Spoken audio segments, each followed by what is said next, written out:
नमस्कार and welcome back to the channel crack UPSC with Ashwini.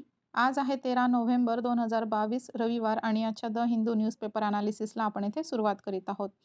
बघा इथे आपल्याला एक वर्ड पाहायला मिळेल, ट्रान्सलिटरेशन. ट्रान्सलेशन आणि ट्रान्सलिटरेशन ही दोन वेगळी शब्द आहेत, वेगळे अर्थ यांचे आहेत.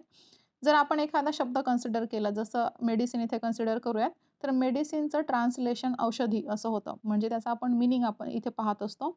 आणि ट्रान्सलिटरेशन त्याचं जर करायचं असेल तर ते देवनागरी भाषेत मेडिसिन असं आपण त्याला लिहिणार. ठीक आहे. ट्रान्सलेशन म्हणजे मीनिंग आणि ट्रान्सलिटरेशन म्हणजे त्याचं प्रोनन्सिएशन. जसंच्या तसं आपण त्या आपल्या भाषेत त्याला लिहितो, त्याला ट्रान्सलिटरेशन असं म्हणायचं. तर ही न्यूज काय म्हणते आहे, हिंदीमध्ये जी MBBSची बुक्स आणली गेलेली आहेत, मेडिकलची जी बुक्स आणली गेलेली आहेत, ती इथे ट्रान्सलिटरेटेड आहेत, ट्रान्सलेटेड नाही. तर इथे लक्षात घ्या, वन डे एक्झामसाठी महत्त्वाचं ठरू शकतं. ते म्हणजे पहिलं राज्य कुठलं आहे ज्याने MBBSची बुक्स इथे हिंदीमध्ये आणलेली आहेत, तर ते आहे मध्य प्रदेश. इथे मध्य प्रदेश लक्षात ठेवा. ट्रान्सलिटरेटेड जे MBBS बुक्स आहेत ते आणणारं राज्य. ट्रान्सलेशनचं आपण पाहिलं, ट्रान्सलेशनमध्ये मीनिंग त्याचा काढला जातो आणि ट्रान्सलिटरेशनमध्ये त्याचं प्रोनन्सिएशन लिहिलं जातं जसंच्या तसं. त्यानंतर नेक्स्ट न्यूजकडे वळूयात, पण त्यापूर्वी नेहमीप्रमाणे एक मॅप बेस्ड क्वेश्चन आपण पाहून घेऊयात. जी लोकेशन चर्चेत असते त्याबाबत थोडंसं डिस्कशन आपण इथे करत असतो आणि सोबतच टुडे स्पेशलही पाहून घेऊयात. हॅलो. तर आजच्या मॅप बेस्ड क्वेश्चनचं लोकेशन शोधून घेऊयात. काय करायचं आहे, जगाचा नकाशा ओपन करायचा आहे आणि त्यामध्ये फेनॉम पेनचं लोकेशन शोधून काढायचं आहे. फेनॉम पेन आणि ते खाली कॉमेंट सेक्शनमध्ये मेन्शन करायचं आहे. कंबोडिया राज्याची, देशाची ही राजधानी आपल्याला पाहता येईल, फेनॉम पेन. काही दिवसांपूर्वीच कंबोडिया इंडिपेंडन्स डे साजरा झाला होता आणि ते आपण सविस्तरपणे पाहिलं सुद्धा होतं. तर तेव्हा मी हे फेनॉम पेन कंबोडियाची राजधानी सांगितली होती. सोबतच इतर जी देश आहे ज्यांच्या सीमा कंबोडियाशी आहे ते पण आपण पाहिले होते. सोबतच कुठल्या देशाचा कुठल्या समुद्राचा समुद्रकिनारा याला आहे तेही आपण पाहिलं होतं आणि एक माउंटसुद्धा आपण पाहिलं होतं आय थिंक. तर तुम्हाला लक्षात येत असेल, जेवढं तुमच्या लक्षात येते तेवढं मेन्शन करा, अदरवाईज सर्च करा, तेवढीच तुमची एक रिव्हिजन इथे होऊन जाणार आहे. तर लक्षात घ्या, फेनॉम पेन कंबोडियाची राजधानी आहे, शोधून काढायचं आहे आणि तिचं लोकेशन मेन्शन करायचं आहे जेणेकरून तुमच्या ते चांगलं लक्षात राहील. त्यानंतर टुडे स्पेशल पाहून घेऊयात. आज 13 नोव्हेंबर इंटरनॅशनल ऑर्फन संडे आज ऑब्झर्व केला जातो. आज म्हणण्यापेक्षा नोव्हेंबरचा जो सेकंड संडे असतो त्या दिवशी हा ऑर्फन संडे ऑब्झर्व केला जातो आणि यावर्षी तो 13 नोव्हेंबर रोजी आलेला आहे. तर हा जो ऑर्फन संडे आहे, झांबियामध्ये याची सुरुवात झाली होती आणि या संपूर्ण जगामध्ये हा दिवस ऑब्झर्व केला जातो. जी केअर गिव्हर्स आहेत, ऑर्फनेजमध्ये अनाथालयामध्ये काम करणारा जो स्टाफ आहे त्यांना ऑनर करणारा आजचा हा दिवस आहे. त्यानंतर वळूयात न्यूज डिस्कशनकडे. काय म्हटलेलं आहे, तिरुपती मेगालिथिक बरियल साईट जे आहे आंध्र प्रदेशमधलं ते निग्लेक्टेड आहे अशी ही न्यूज सांगते आहे. जवळपास 2500 वर्षे जुनं असणारं हे पांडवुला बंद किंवा पांडवा गुल्ला असं याचं नाव आहे. हे जे स्ट्रक्चर तुम्हाला पाहायला मिळतं आहे, ही एक बरियल साईट आहे. याचं नाव आहे पांडवुला बंद किंवा पांडवा गुल्ला. पांडवांच्या रिमेंबरन्समध्ये हे बांधण्यात आलं होतं असं सांगण्यात येतं. तर मेगालिथिक म्हणजेच काय, मेगा म्हणजे मोठे आणि लिथोस म्हणजे दगड. तर तिथे जिथे मोठमोठी दगडांची स्ट्रक्चर आपल्याला पाहायला मिळतात त्यांना मेगालिथिक आपण असं म्हणत असतो. तर हा एक इरा होऊन गेलेला आहे, जवळपास 2500 BC ते 200 AD हा कालावधी याचा सांगण्यात येतो. तर ही जी स्ट्रक्चर आहे ती स्पेशली मेमोरियल किंवा बरियल साईट्स आपल्याला पाहता येतील. तर बघा, त्याच्यानंतर एक छोटंसं डिस्कशन आपण इथे करणार आहोत, तो म्हणजे स्टोन एज मधली जी एरा होऊन गेले, पॅलिओलिथिक, मिझोलिथिक आणि निओलिथिक, त्यांच्याबाबत शॉर्ट डिस्कशन आपण इथे करून घेऊयात. पॅलिओलिथिक इरा जो आहे तो 70,000 BC ते 12,000 BC ह्या कालावधीत पाहता येईल. मिझोलिथिक एरा 10,000 ते 8,500 BC आणि निओलिथिक एरा 9,000 ते 1,800 BC असा याचा कालखंड सांगता येईल. त्यानंतर बघा यांची लाईफ कशी चेंज होत गेली एका इरापासून दुसऱ्या इरामध्ये, ते आपण one by one, point bye point इथे पाहणार आहोत. तर बघा, पहिलं आर्ट्स आणि क्राफ्ट्सच्या बाबतीत पाहूयात. पॅलिओलिथिक इरामध्ये जी गुंफा होत्या तर त्यांच्यामध्ये पेंटेड वॉल्स आपल्याला पाहायला मिळतील आणि युजुअली ॲनिमल पेंटिंग तिथे आढळेल. त्यानंतर मिझोलिथिक एरामध्ये पॉटरीचा उगम झाला आणि केव पेंटिंग तर आहेच अस्तित्वात पॅलिओलिथिकपासून. त्यानंतर निओलिथिक इरामध्ये पॉटरी इथे होतीच, त्यानंतर वूड कार्विंगसुद्धा इथे अस्तित्वात आली आणि शेल्टर्स आणि टॉम्स ही बांधू लागली. त्यानंतर यांच्या अन्नाबाबतच्या सवयी पाहून घेऊयात.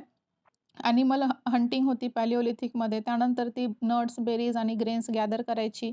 मिझोलिथिक इरामध्ये हंटिंग तर होतीच, पण त्यानंतर जे गॅदर करायचे फूड ते स्टोअर करण्याची टेक्निकसुद्धा याने डेव्हलप इथे केली होती. म्हणजेच काय, जी प्लांट किंवा इतर मटेरियल ती गॅदर करायची तर त्यांचं स्टोरेजसुद्धा ती करू लागली होती. निओलिथिक एरामध्ये फार्मिंग इथे अस्तित्वात आली आणि परमनंट सेटलमेंट्स आपल्याला पाहायला मिळतात आणि प्राण्यांना पाळण्याची सुद्धा टेक्निक यांनी इथे डेव्हलप केली होती. त्यानंतर बघा सराउंडिंगसोबत त्यांनी कसं अडॅप्टेशन केलं. तर पॅलिओलिथिक इरामध्येच फायर कशी तयार करायची, अग्निनिर्माणाची यांना शिकवण मिळाली म्हणण्यापेक्षा त्यांनी ती अवगत केली. त्यानंतर इथे लँग्वेज डेव्हलप झाली. अतिशय सिंपल टूल्स आपल्याला इथे पाहायला मिळतील. शेल्टरचं निर्माण ते करू लागले. मिझोलिथिक एरामध्ये पाहायचं झाल्यास ज्या नद्या आणि तळी होती त्यांच्या काठावर इथे वस्ती आढळू लागली. त्यानंतर धनुष्यबाण आणि इतर काही सिंपल टूल्स होते त्यांचा वापर ती करत होती आणि ॲनिमल टेमिंग इथे सुरू झालं. ॲनिमल टेमिंग म्हणजे त्याला आपण पाळणे असं म्हणू शकतो. जी आपण जनावरं पाळणे आहे त्यालाच ॲनिमल टेमिंग म्हणता येईल. निओलिथिक एरामध्ये यांनी चिखलापासून विटा तयार केल्या आणि त्यांची घरं ती बांधू लागली. वर्शिप प्लेसेस ती बांधू लागली. स्पेशलाइज्ड जॉब्स इथे करण्यात आली होती. म्हणजे कोणी कुठलं काम करायचं हे इथेच ठरवण्यात आलं होतं. त्यानंतर कॉम्प्लेक्स टूल्स आपल्याला पाहायला मिळतील ज्याच्यामध्ये कॉपर आणि ब्रॉन्झचा उपयोग झालेला आढळतो.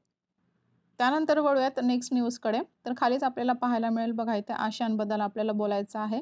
मघाशी आपण जे मॅप बेस्ड क्वेश्चन पाहिलं होतं फेनॉम पेन कंबोडिया, तिथेही आशियानची मीटिंग नुकतीच पार पडलेली आहे आणि त्यासाठीच ही लोकेशन चर्चेत आहे. तर आशियानबाबत इथे बोलूयात. काय म्हटलेलं आहे, जे व्हाईस प्रेसिडेंट आहे जगदीप धानकर यांचं वक्तव्य इथे पाहायला मिळेल. ते काय म्हणतात, सेंट्रॅलिटीला भारत सपोर्ट करतो आणि स्पेशली जो इंडो पॅसिफिक आर्किटेक्चर आहे त्याला सपोर्ट करण्याबाबत हे बोलतात. फेनॉम पेनची कंबोडिया इथे जी 19वी समिट झाली होती, लक्षात घ्या 19th समिट, त्यावेळी ते इथे बोलत होते.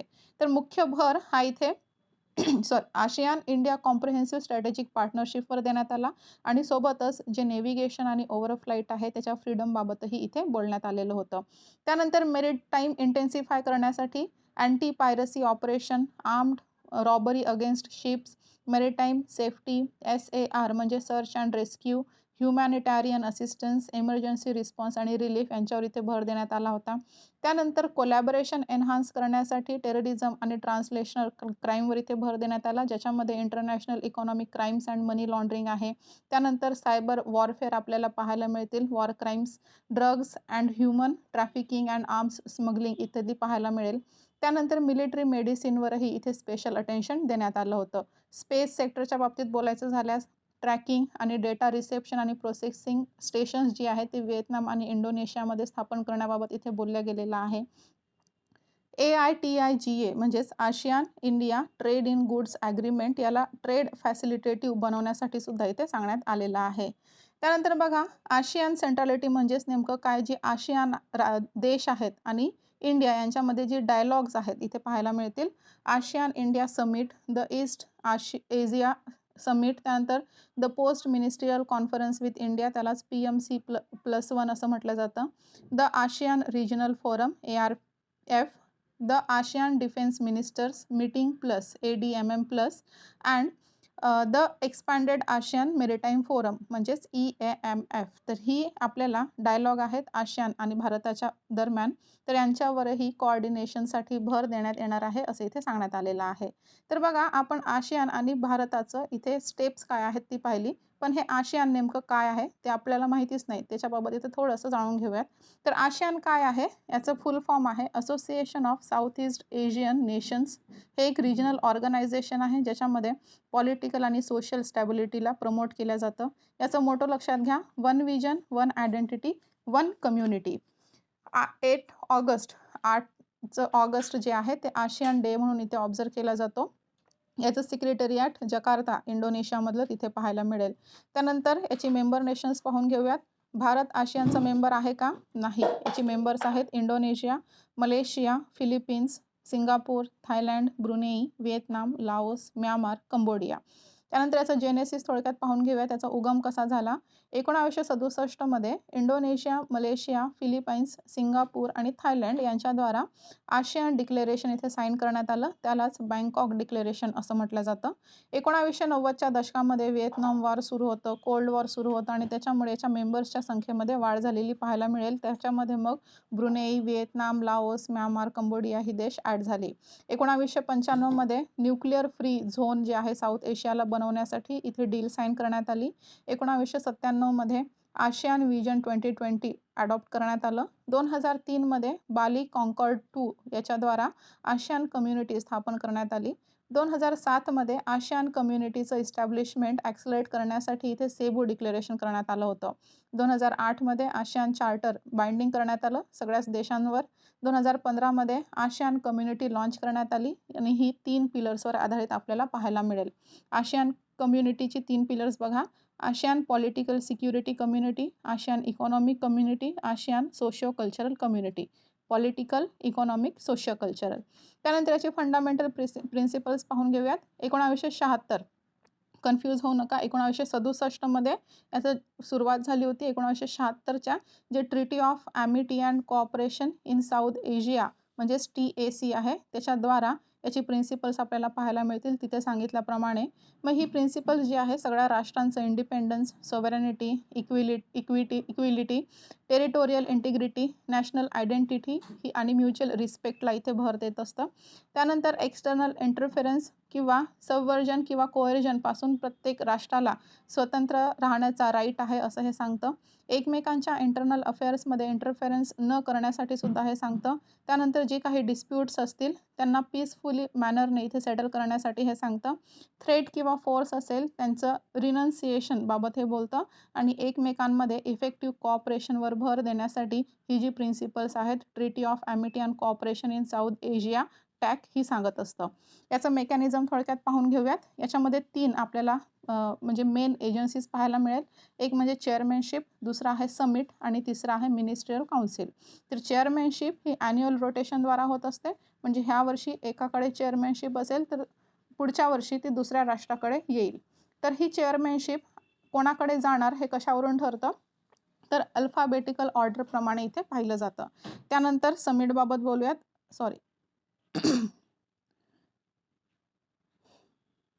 समिट बाबत आपण इथे बोलत होतो. तर पॉलिसीज आणि ऑब्जेक्टिव्हसाठी डिरेक्शन सेट करणे हे हिचं महत्त्वाचं काम आहे आणि वर्षातून 2 वेळा ह्या समिटच्या मीटिंग होत असतात. त्यानंतर मिनिस्ट्रियल काउन्सिलमध्ये 4 इम्पॉर्टंट आपल्याला इस्टॅब्लिशमेंट पाहायला मिळतील जी ह्या समिटला इथे सपोर्ट करत असतात. ती म्हणजे आशियान कोऑर्डिनेटिंग काउन्सिल ACC, त्यानंतर ASEAN political security community council, ASEAN economic community council, ASEAN socio cultural community council आणि याचं जे डिसिजन मेकिंग आहे ते कन्सल्टेशन आणि कॉन्सेन्ससद्वारा इथे होत असतं. तर बघा आशियानची बद्दलची न्यूज आपण पाहून घेतलेली आहे. भारताचा काय स्टेप आहे आणि आशियान काय आहे तेही आपण ही मीटिंग जिथे पार पडली त्याचं लोकेशन शोधून घ्या. फेनॉम पेन कंबोडिया येथे.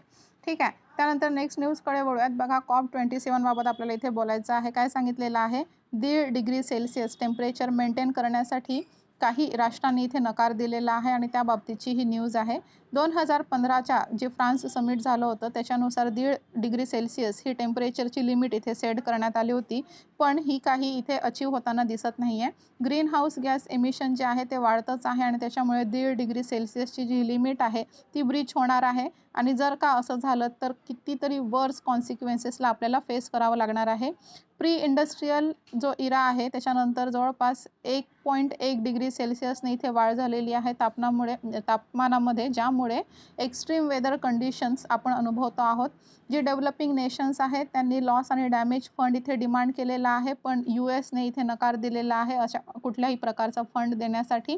जी एक्झिस्टन्स प्लॅटफॉर्म्स आहेत त्यांचाच वापर करण्यासाठी इथे US सांगतो आहे. दरम्यान बघा मेक्सिकोमध्ये एमिशन कटिंग एफर्ट्स आणखीनच स्ट्रेंथन केली जाणार आहेत असं सांगितलं जातं आहे आणि सोबतच जी रिन्युएबल एनर्जी इन्व्हेस्टमेंट्स स्कीम्स आहेत त्यांच्याकडे अधिक भर दिलं जाणार आहे असं हे सांगतं आहे. तर हे जे आपण COP27चं 1.5 डिग्री सेल्सिअसचं जे अचीव करण्यासाठीचं सांगण्यात आलेलं आहे त्याच्याबाबत आपण पुढे बोलणारच आहोत. इथे आपल्याला बोलायचं आहे बघा YR talks on 1.5 degree Celsius at cliff edge at COP27. तर इथे आपण हे सविस्तरपणे बोलणार आहोत. त्यापूर्वी आपली जी न्यूज असतील छोटी छोटी जी काही राहिली असतील त्याला आपण इथे डिस्कस करून घेऊयात. तर आज न्यूज संपलेली आहेत. बघा हे प्राईस कॅप जे आहे रशियन ऑइलवर लावण्यात येणार आहे असं सांगण्यात आलं होतं. प्राईस कॅप म्हणजे काय तर ऑइलच्या किमती काय असतात मार्केटप्रमाणे कमी जास्त होत असतात. तर जशी किंमत असली त्याच्यानुसार मार्केटमध्ये त्या प्राईसमध्ये ते घेतलं जातं. पण रशियन ऑइल कॅप म्हणजेच काय, तर रशियावर एक ऑइल कॅप लावली जाणार आहे. मार्केटमध्ये तेलाची किंमत कितीही असली त्याचा काही संबंध नसणार आहे रशियन ऑइलशी. ज्या किमतीत ते ऑइल घेण्याचं सेट केलं जाणार आहे त्याच किमतीत रशियाला ते विकावं लागणार आहे.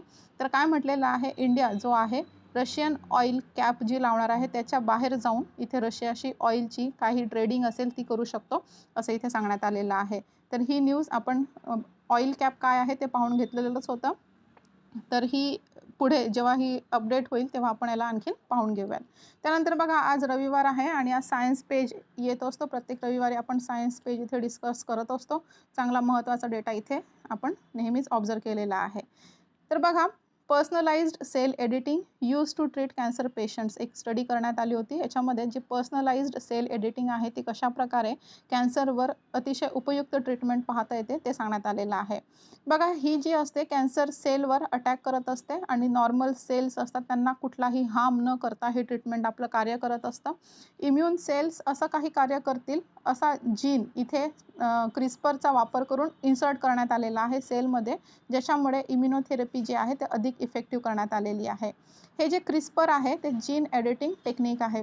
मागे UPSCमध्ये पूर्वी एक क्वेश्चन आला होता, क्रिस्पर हे काय आहे असा डायरेक्ट क्वेश्चन आला होता. तर लक्षात घ्या, तिथे ऑप्शन जीन एडिटिंग टूल हे सुद्धा देण्यात आलं होतं. तर ते करेक्ट आन्सर आहे जीन एडिटिंग टेक्निक. आपल्याला ही पाहता येईल क्रिस्पर. तर बघा, पूर्वीसुद्धा कॅन्सरमध्ये याचा वापर करण्यात आलेला आहे क्रिस्परचा. तिथे काय करण्यात आलं होतं, जो स्पेसिफिक जीन आहे त्याला रिमूव्ह करण्यात आलं होतं आणि इम्युन सिस्टीमला तिथे ॲक्टिव्ह करण्यात आलं होतं.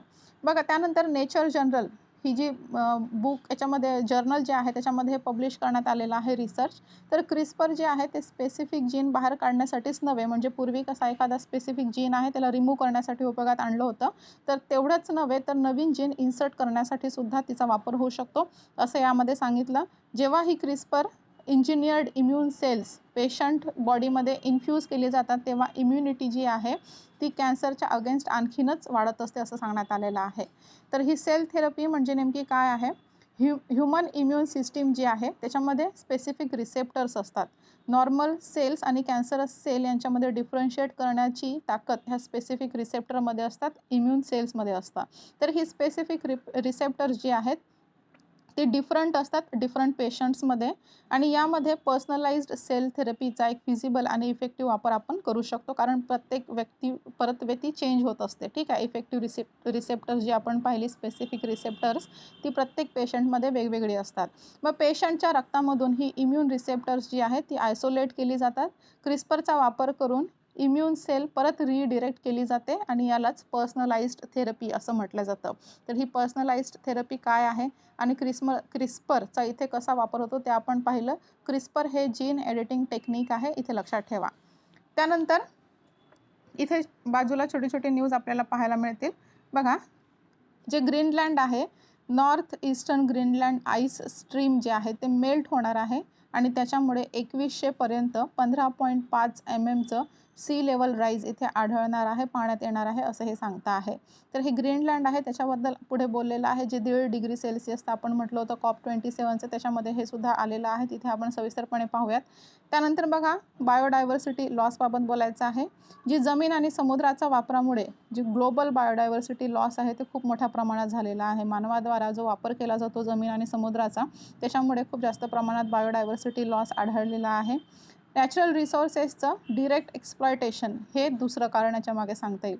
पहिलं कारण म्हणजे जमीन आणि समुद्राचा वापर आणि दुसरं आहे नॅचरल रिसोर्सेसचं डिरेक्ट एक्सप्लॉयटेशन, हे दुसरं कारण आहे बायोडायव्हर्सिटी लॉससाठी.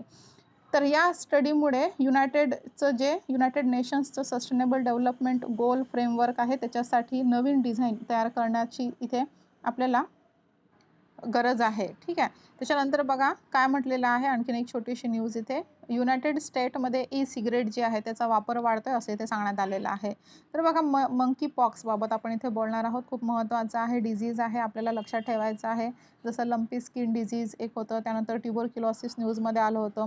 मंकी पॉक्ससुद्धा खूप न्यूजमध्ये राहिलेला आहे, चर्चेत राहिलेला आहे. आज परत एकदा आलेला आहे भरपूर दिवसानंतर. तर शॉर्टमध्ये आपण याला पाहणार आहोत. एक नवीन स्टडीनुसार याच्यामध्ये काही नवीन चेंजेस पाहण्यात आलेली आहेत. तर ही 1-2 पॉईंट्स ॲड होऊ शकतात जुन्या डेटामध्ये. तर आपण याला थोडक्यात पाहून घेऊयात. काय म्हटलेलं आहे, मंकी पॉक्स जे आहे 53% मंकी पॉक्स व्हायरस ते ट्रान्समिट होत असतात जे सिम्प्टमॅटिक फेज असतं त्याच्यामध्ये. म्हणजे सिम्प्टम्स दिसण्याच्या आधीच हे अर्ध्यापेक्षा जास्त लोकांमध्ये हे ट्रान्समिट झालेलं असतं. ठीक आहे, 53% असा याचा रेट आहे आणि सिम्प्टम्स दिसल्याच्या 4 दिवसांच्या पूर्वीपासून हे ट्रान्समिशन सुरू असतं.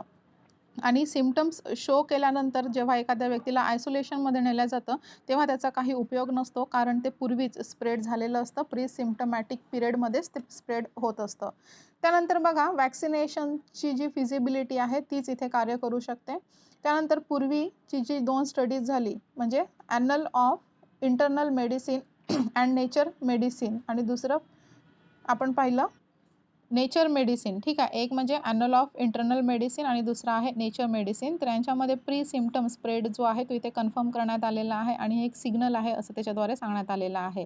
त्यानंतर बघा, इथे डिटेल स्टडी करण्यात आली, ज्याच्यामध्ये प्री सिम्प्टम स्प्रेड जो आहे तो परत एकदा कन्फर्म करण्यात आला.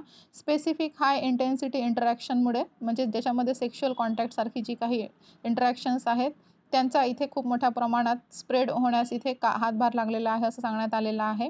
आफ्रिकेमध्ये जी इन्फेक्टेड ॲनिमल्स आहेत त्यांच्या कॉन्टॅक्ट आल्यानंतरच इथे स्प्रेड पाहण्यात आलेला होता.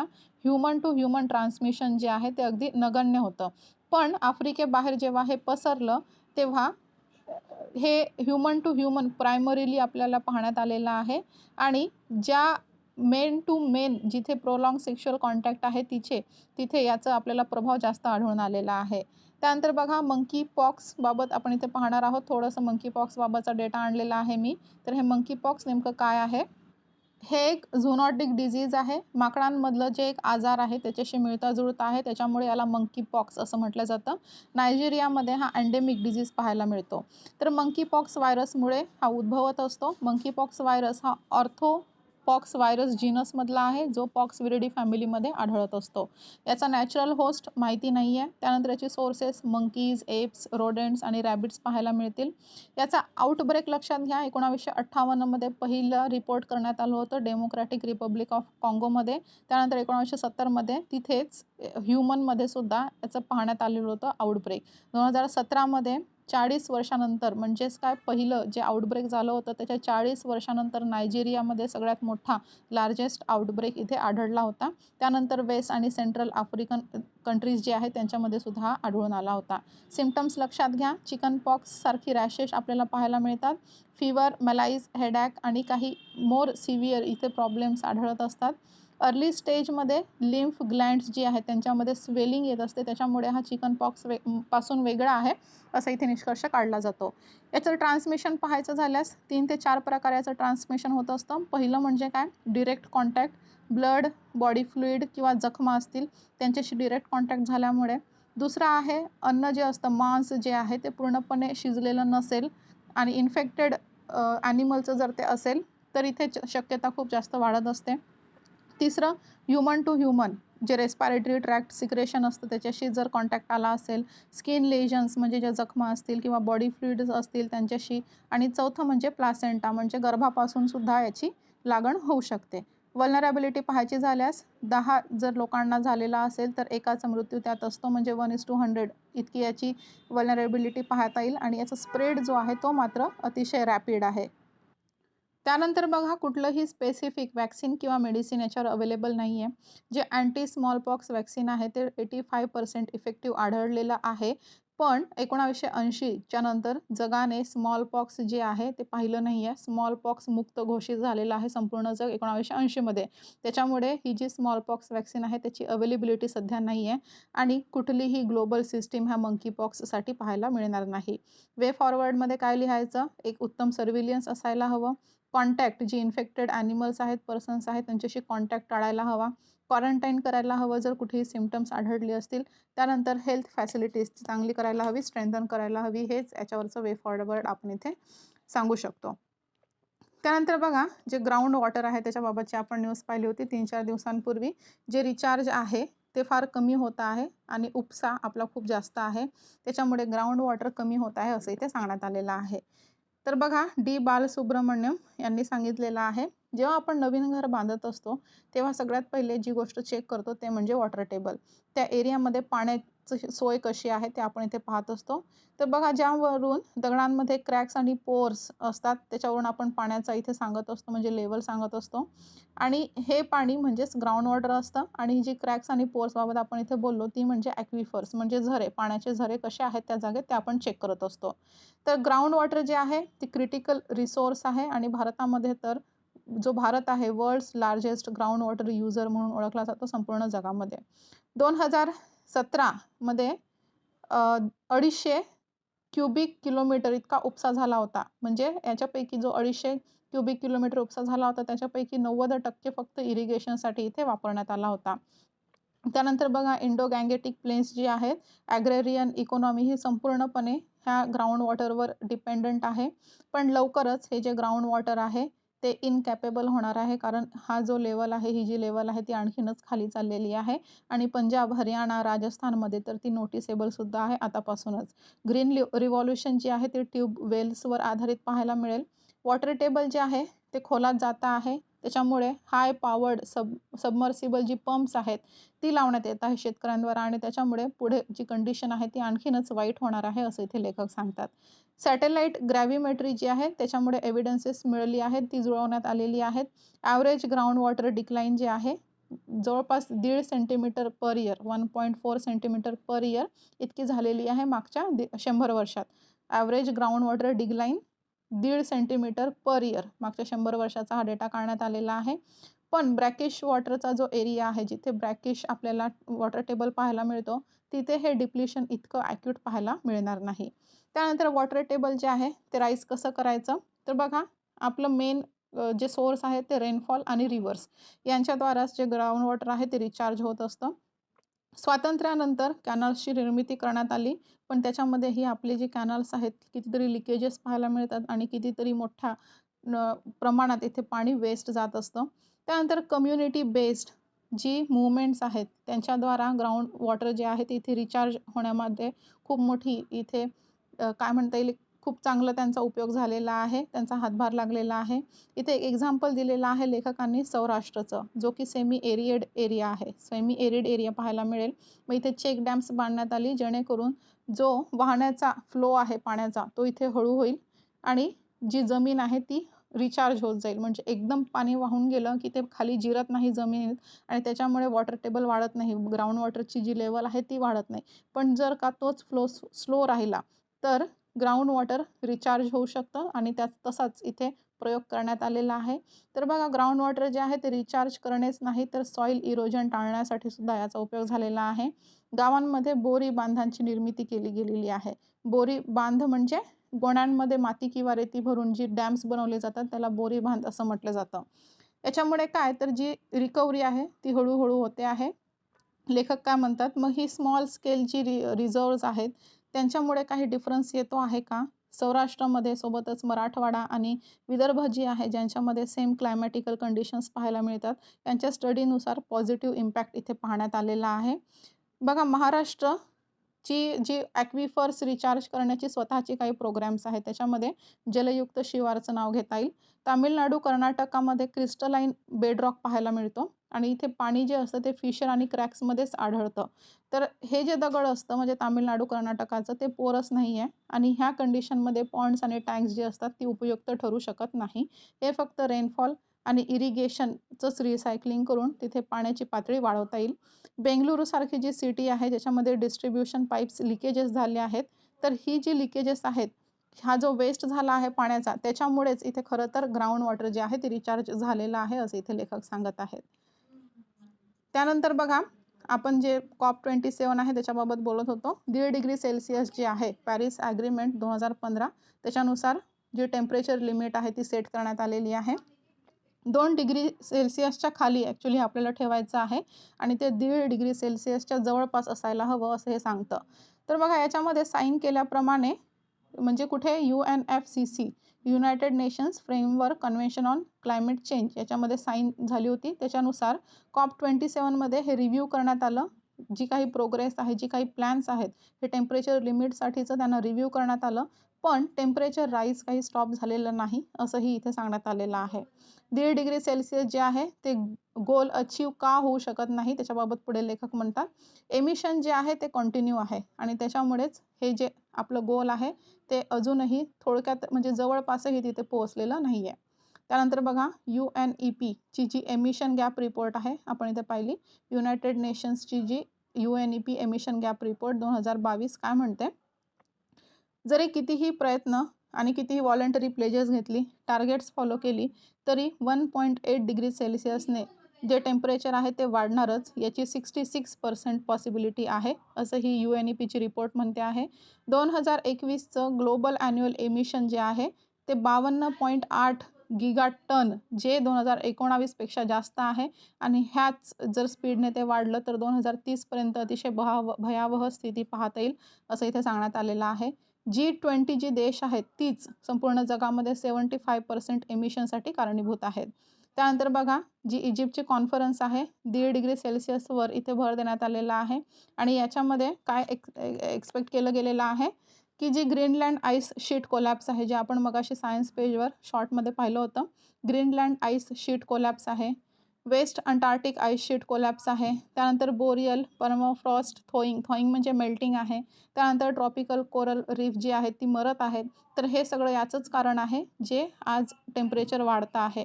करंट जे आहे आजचं ते 1.2 to 1.3 डिग्री सेल्सिअसचे इथे दरम्यान आहेत. जवळपास 1.2 ते 1.3 डिग्री सेल्सिअसने वाढलेलं आहे. अजून ते 1.5 पर्यंत गेलेलं नाही आहे, पण ते लवकरच जाणार असं इथे सांगण्यात आलेलं आहे. 12,000 वर्षात हायेस्ट आपल्याला हा टेम्परेचर पाहता येईल. म्हणजेच आईस एज नंतर 12,000 वर्षात इतका हायेस्ट टेम्परेचर झालेलं आहे पृथ्वीचं आणि प्रेझेंट कंडिशन जी आहे त्याच्यानुसार 1.5 डिग्री सेल्सिअसचे जे टार्गेट आहे ते गाठणं केवळ अशक्य आहे. त्यानंतर बघा सायंटिफिक रिपोर्ट इथे सांगण्यात आलेली आहे. तर COP27 जी आहे ती कॉन्फरन्स ऑफ इम्प्लिमेंटेशन असणार आहे, कारण युनायटेड नेशन्सचे जे काही टॉक्स असतात त्यांना बोलबाला जास्त आणि करणी काहीच नाही असं क्रिटिसाइज केलं जातं. तर IPCCची लेटेस्ट 6th असेसमेंट रिपोर्ट काय म्हणते, म्हणजेच SAR ज्याला आपण म्हणत असतो assessment report, biodiversity loss, Arctic ice loss, याच्यामुळे काय जी कोस्टल सेटलमेंट्स आहेत आणि इन्फ्रास्ट्रक्चर जे आहे त्याला मोठा धोका पोहोचू शकतो आणि त्याच्यामुळे मायग्रेशन, कॉन्फ्लिक्ट्स, अर्बन चॅलेंजेस येऊ शकतात, एनर्जी चॅलेंजेस येऊ शकतात, वॉटर चॅलेंजेस येऊ शकतात असंही सांगते आहे. 2 डिग्री सेल्सिअस जर झालंच तापमान, आता फक्त 1.2 1.3 डिग्री सेल्सिअस आहे तरीही आपण इतके प्रॉब्लेम्स पाहत आहोत आणि जर 2 डिग्री सेल्सिअस तापमान झालं तर 20% स्नो मेल्ट वॉटर जे आहे त्याची कमतरता भासणार आहे. इरिगेशनसाठी पाणी उरणार नाही, शेतीसाठी पाणी उरणार नाही, फार्मिंग आणि ह्युमन सेटलमेंट्समध्ये पाणी मिळणार नाही, फ्लड डॅमेज मोठ्या प्रमाणात होतील आणि जगातील जवळपास 18% जी स्पीसीज आहेत ती एक्स्टिंक्ट होतील, नाहीशी होतील. ट्रॉपिकल रिजन्समध्ये सायक्लोन्ससारख्या ज्या एक्स्ट्रीम वेदर इव्हेंट्स आहेत त्यांची फ्रिक्वेन्सी आणि इंटेन्सिटी वाढेल असं इथे सांगण्यात आलेलं आहे. तर COP27चा फोकस नेमका कुठे आहे? आपण जसं पाहिलं, जी रिच कंट्रीज आहेत त्यांच्याद्वारा पुअर कंट्रीजला लॉस अँड डॅमेज पेमेंट्सबाबत हे बोललं जातं, त्याच्यावर मेन फोकस COP27चा पाहायला मिळेल. त्यानंतर इथे जो एमिशन बॅकग्राऊंड आहे तो इथे एक्सप्लेन करण्यात आलेला आहे. ठीक आहे, जसं हे पाहता येईल हवाई 416.22 ppm, त्यानंतर वेगवेगळ्या देशांचा इथे डेटा आहे, USचा आहे. तर ठीक आहे, हा डेटा पाहणार नाही आहोत आपण. त्यानंतर बघा 10 new insights on climate science he special report release करण्यात आली, ज्याच्यामध्ये सांगितलं आहे की जे नेशन्स आहेत त्यांचं सक्सेस हे GDPवर आधारित मोजलं जातं. म्हणजे जितका जास्त GDP तितकं जास्त सक्सेसफुल ते नेशन असं समजलं जातं. एफिशियंट यूज ऑफ रिसोर्स आणि ह्युमन वेलबिंग यांच्यावर तिथे काहीही भर दिला जात नाही, त्याच्याकडे पाहिलंसुद्धा जात नाही. तर बघा फॉसिल फ्युएलकडून ग्रीनर रिन्युएबल ऑप्शन्सकडे आपल्याला वळायला पाहिजे असं इथे लेखकांचं म्हणणं आहे. तर एक खूप चांगला डेटा आपण इथे पाहून घेतलेला आहे आणि त्याच्यासोबतच आजचं न्यूज डिस्कशन आपण इथेच थांबूयात. सगळीच न्यूज जी आहे ती डिस्कस झालेलीच आहेत बहुतेक. ओके, आशियानबद्दल आपण इथे बोललो, त्यानंतर मेगालिथिक बरियल साईट आपण पाहिली. ठीक आहे, तर आजचं न्यूज डिस्कशन इथेच विराम देऊयात आणि उद्या परत भेटूयात नवीन डिस्कशनसह. Thank you so much.